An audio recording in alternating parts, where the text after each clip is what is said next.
what I would say, and the way to do this is if somebody's going to leave, you would just quickly stop and start the conversation, but you don't have everyone leave the recording studio. Just have that person Okay. leave once they're, and your hang up's going to be maybe 30 seconds. So to me, I would do it that way.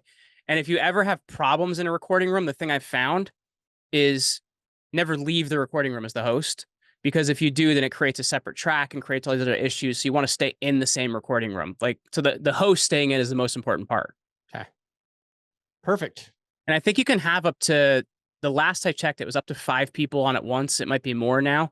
They've made so many, like, the reason I keep sticking with Riverside is they've made so many improvements and they keep seeming to be doing that. Like it's been pretty cool.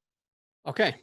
Well, I want to talk about this other it's called video, but it's spelled like VID video Yeah, I think dot somebody else AI. had the name and they tried to grab it, and that's why they ended up with that.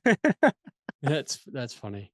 Well, it automatically is this one automatically. How do you use this? What is it Yeah. for? I think it. You said it strips like little short sound bites or video bites. So what we use it for, is there's 2 different ways you can use it. You can actually take a link to any YouTube video, and it'll actually take the YouTube video and create shorts segments, which are the ones that are like, it's more like a chapter. So it's like an 8 to, 5 to 8 or 10-minute segment of something. And that's the thing that this one does that like an Opus Clips or something like that doesn't do. So we'll actually use it to make some of our long form segments for YouTube. But you can put a link to a YouTube video in or upload your own file. So we're typically uploading our own file if it's our show.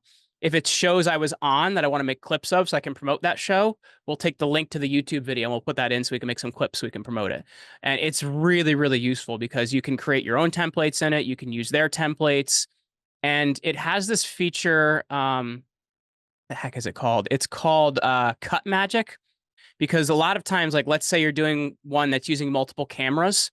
If you're trying to do it as a short, you're going to like lose the focus on the right person in the short.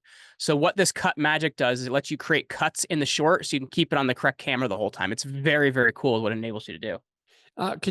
Would you mind explaining more of how that works and kind of what is the end result? Because Yeah. I don't think I am following you all the way, so Yeah. maybe the Yeah. listener isn't either. So you put in a video file. It can either be from a link to a YouTube video or your own video file, and it'll actually define what all the shorts are or reels or whatever it might be.